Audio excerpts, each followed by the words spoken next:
അയാളും ഞാനും തമ്മിൽ 1983, മിലി, സൺഡേ ഹോളിഡേ, അഞ്ചാം പാതിര, വാങ്ക് എന്നിങ്ങനെ നിരവധി ചിത്രങ്ങളിൽ ബാലതാരമായി എത്തിയ നടിയാണ് നന്ദന വർമ്മ.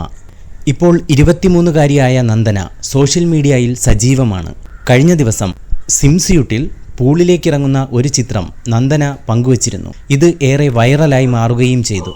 പ്രമുഖ മാധ്യമങ്ങൾ നന്ദന ബിക്കിനി അണിഞ്ഞ ആ വാർത്ത ആഘോഷമാക്കി മാറ്റി.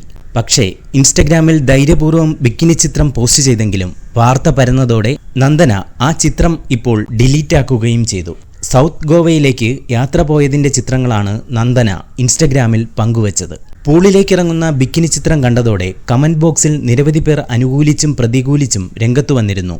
എന്നാൽ ആ ബിക്കിനി ചിത്രം ഡിലീറ്റാക്കിയതിനൊപ്പം നന്ദന ഇപ്പോൾ കമന്റ് ബോക്സും പൂട്ടി. മുമ്പും ഗ്ലാമർ ചിത്രങ്ങൾ സോഷ്യൽ മീഡിയയിൽ പങ്കുവച്ചിട്ടുണ്ടെങ്കിലും ഒരു ബിക്കിനി ചിത്രം ആദ്യമായാണ് നന്ദന ഇൻസ്റ്റയിൽ ഇട്ടത്. പക്ഷേ അതിപ്പോൾ എഡിറ്റ് ചെയ്ത് മാറ്റുകയും ചെയ്തു. ഇൻസ്റ്റയിൽ സ്റ്റാറ്റസായി ആ ചിത്രം ഇപ്പോഴും തുടരുന്നുമുണ്ട്. ഈ വാർത്ത ഇഷ്ടമായാൽ ലൈക്ക് ചെയ്യൂ, ഷെയർ ചെയ്യൂ. നിങ്ങളുടെ അഭിപ്രായം കമന്റായി രേഖപ്പെടുത്തൂ. സബ്സ്ക്രൈബ് ചെയ്യൂ ബബിൾകം മീഡിയ.